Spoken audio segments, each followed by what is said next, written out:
So, hello everyone, this is Xing Li from City University of Hong Kong, and today I'm going to present Ambient Media, the atmospheric production of Civic Center in Shenzhen, China. I'm sorry I cannot attend the meeting due to my fieldwork arrangement. I know everybody's there, here's a photo of my smiling and greeting everyone. Let's get to the topic.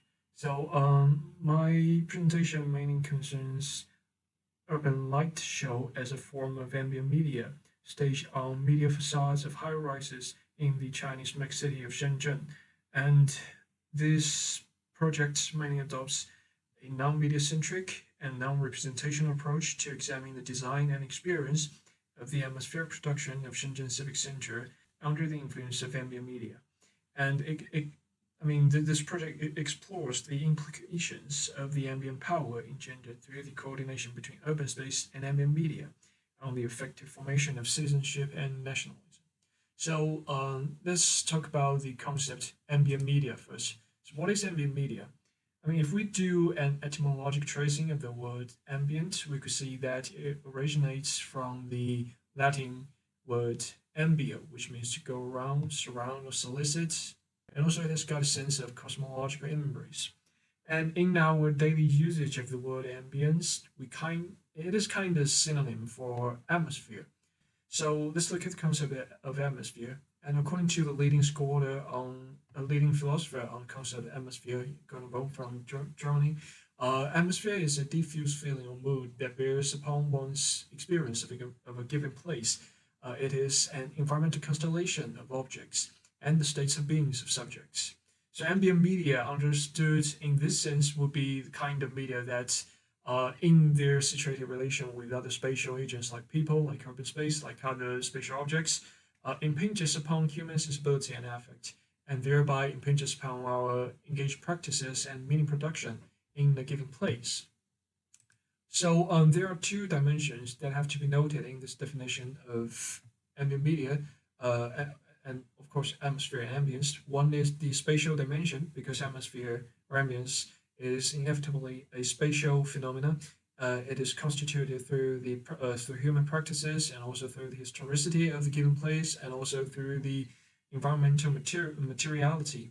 And on the other hand, atmosphere also major concerns an experience of aesthetics. It generally concerns the sensory and affective realms of bodily experience of people.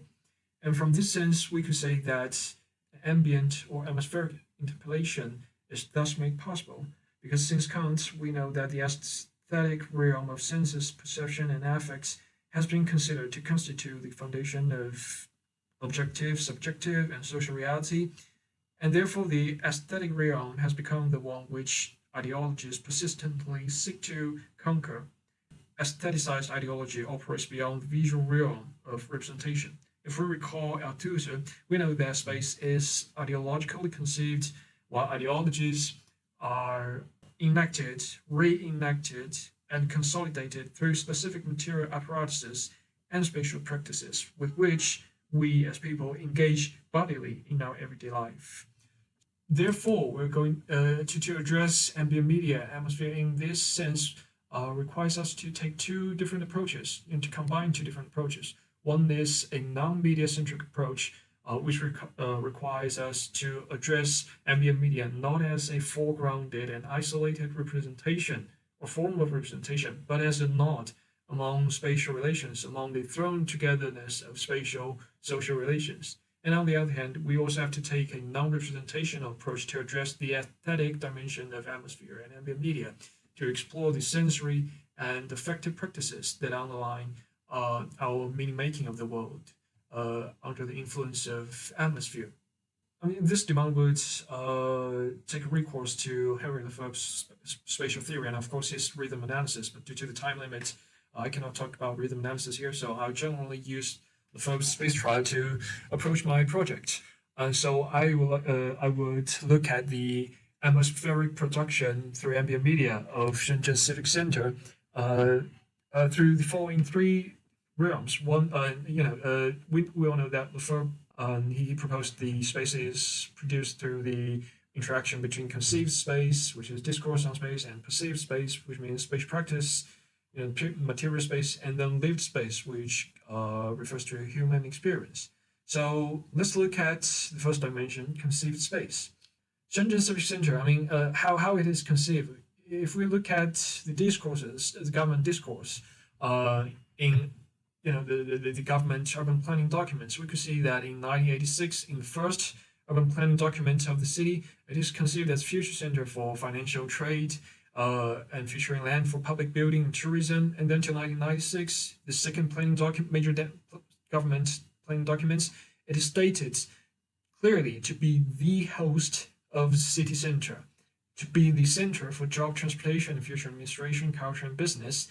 And then in the third major urban planning document in 2010, it is stated to be an important national center for finance and commerce. So in addition to aforementioned function, it is also stated to be an international center for convention, exhibition, and electronics trading. And we could also trace from state media discourses placed on Shenzhen Civic Center. It is said to be destined to be the part of the mega city. So we could say that Central 14th District has thus grown to be conceived as a dazzling aggregation throughout all these 40 years of urban activities, including commerce, politics, tourism, cultural activities, and harbors four themes, therefore. So the first theme is the ever-growing wealth, energy, creativity, and productivity of Shenzhen, the megacity of southern China. And the second theme is that it showcases different political and administrative ideology. It has a faith in small government, big market, with insistence on the leading role, the central role of the government to provide protection and instruction. And also it emphasizes a more open-minded, friendly, and servient government to citizens. And the third theme is that it symbolizes a more vibrant urban culture, offering access to variegated civic activities for the public. And the fourth theme is that the Civic Center showcases the power of the state of China. It is both a window that provides global countries a view of the immense development of China, and domestically, it is also a role model for Chinese cities and citizens. We could say that the Civic Center is kind of like a center of the center, because Shenzhen is actually the center of China, not geographically, but economically or technologically, the center of China. It is also the pilot demonstration area of socialism with Chinese characters. So we could say Civic Center is conceived as the center of the center, a representation of the ethos and power of the nation, which are openness, creativity, high productivity, efficiency, and harmony. And it is in relation to the Civic Center conceived this way that the light show was conceived by designers, by government staff, media, and cultural professionals.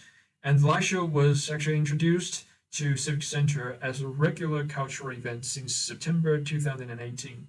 It is deemed as an exhibition system of Shenzhen, the mega city, and the light show is comprised four chapters designed to celebrate the 40th anniversary of the reform and opening up of China, and also to showcase the spiritual kernel of Shenzhen. Now, this is how the Civic Center is conceived, and then we should jump to how the Civic Center is perceived. And there are generally two sites where the light show, urban light show, put on at Civic Center could be observed. One is Civic Center and the Civic Plaza in front of it. So we can see that the huge roof, as you can see, the huge roof of Civic Center resembles a wing-spreading rock, which is a symbol of Shenzhen, known also as the Rock City, which kind of implies its soaring success since reform and opening up. And also, as you can see, there are two pillars, one running yellow and one red and square. Now, the two pillars penetrated the roof, and the colors are borrowed from the national flag of China, with red symbolizing the land of revolution, which actually has witnessed the sacrifice of countless heroic Chinese, and then yellow symbolizing the solidarity of the Communist Party of China and people under its leadership. Now, the two shapes, round and square, are taken from the traditional Chinese phrase 天圆地方, which means the round sky and square land, with the round sky symbolizing movement and square land symbolizing stasis. So these two pillars kind of imply that the Communist Party of China and the people elites bring creation and changes to Shenzhen on the solid land of revolution.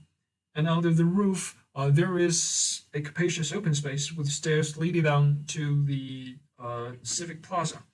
The view the perspectives for watching the light show at Civic Plaza and at Civic Center are kind of different.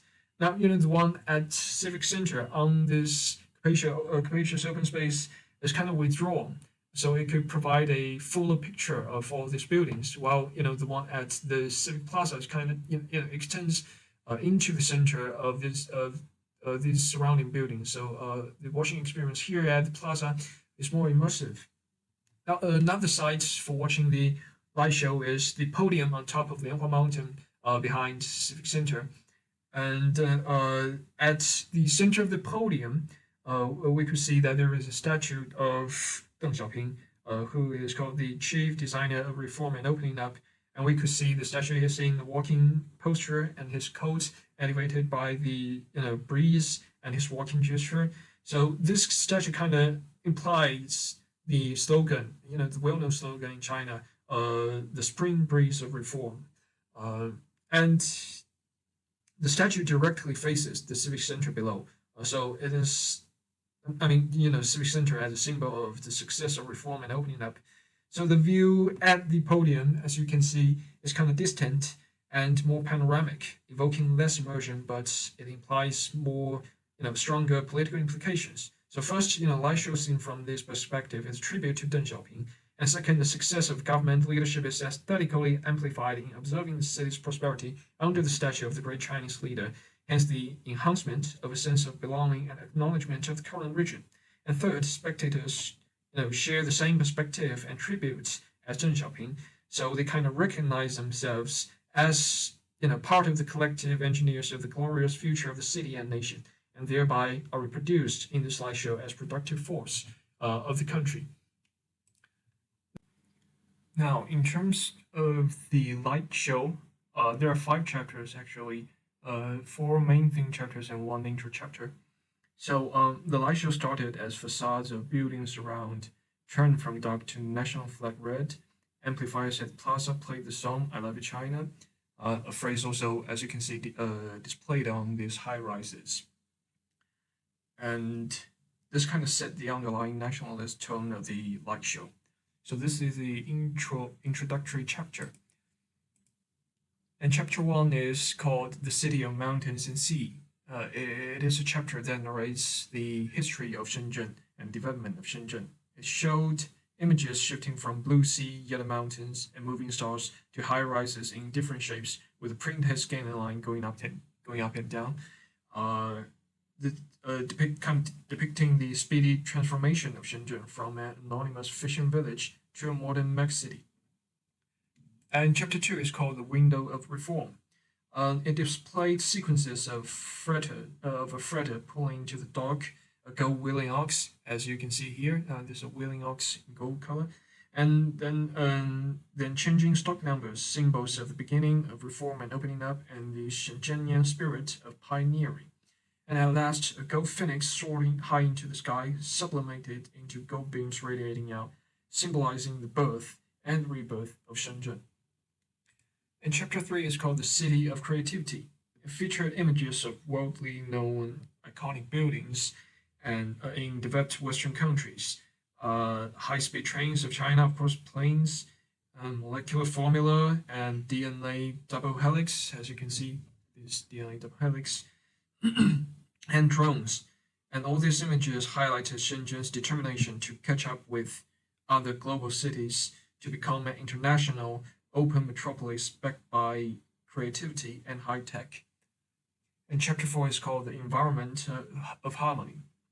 It showed people in different clothes, as you can see, either in suits, and they're walking, dragging a suitcase or holding some handbags, and a scrolling slogan saying "Come and then you're a Shenzhenian," showcasing the city's youth, diversity, pursuit of high efficiency, and craving for talent. And then blue sky, trees, flowers, together with dancers, athletes, and playful people followed, indicating Shenzhen's pursuit of health, joy, and diversified cultural life, and their harmonious coexistence with the natural environment.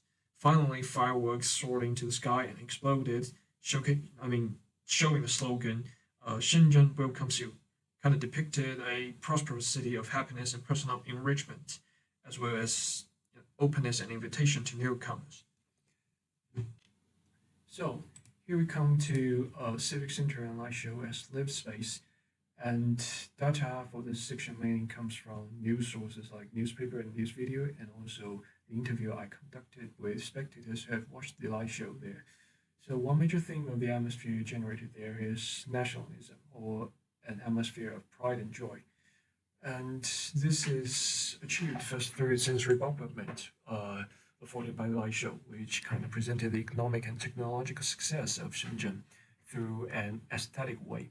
And also this sense of pride and joy, that this nationalist atmosphere is closely associated with personal history of citizens living in Shenzhen.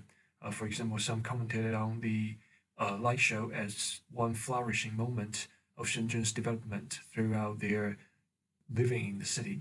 And also the practices of spectators contributed to the nationalist atmosphere. For example, in the introductory chapter, the collective scene on the Sun of China, and also the photographing practices of spectators there all added up to the experience of proud belonging. And then also there is this atmosphere of conviviality and solidarity generated. One is through co-presence of crowds. Some commented on the experience of being part of the crowd as an experience of collective festivity, and also some commented that the exclamation of spectators around just lead them to further indulge themselves in the affective joy of watching the light show. And also practices of some citizens added up to the conviviality and solidarity. For example, there is an aged lady who helped clear up space for newly coming spectators after each session of the light show, so that newcomers would get the space to watch the light show. And also, interestingly, the presence of police and security member contributed to the convivial atmosphere. Also, some commented on their presence and their instructions and regulation as giving people a sense of security and orderliness. But also, there are atmospheric inconsistencies throughout the process. For example, for some, the presence of the dense crowd is just intimidating them from the site. And also the presence of police, especially their serious toned instruction and regulation message played through speakers, kind of deduct the convivial atmosphere there during the light show and added up a sense of anxiety and uneasiness, a sense of being constantly supervised by the state. And also some spectators showed concern for the light pollution generated through the light show, and some also concerned about the waste of municipal revenue in putting on a light show like this. So, to conclude, the atmospheric interpolation realized through ambient media. First, it is a spatial phenomenon. It concerns not only media, but also a whole range of other spatial parameters, like the spatial layout, the spatial objects, and also subjects present at this site. And also, it involves both representation, media as representation, but also the non-representational realm of media experience. By that I mean the aesthetic experience of senses and affects. And third, this atmospheric interpolation is closely combined with personal history and everyday life. So the state engineering of the atmospheric interpolation in this interweaving with personal history and everyday life could be very powerful, but also it could be subjected to incoherence and contestation simply because of the complexity of his personal history and practices of everyday urban life. So we could say that the atmospheric interpolation realized through ambient media is a process of constellation between different environmental objects and subjects, and it is thus an emergent and unfixed phenomenon awaiting further investigation. So this will be my presentation. Thank you guys.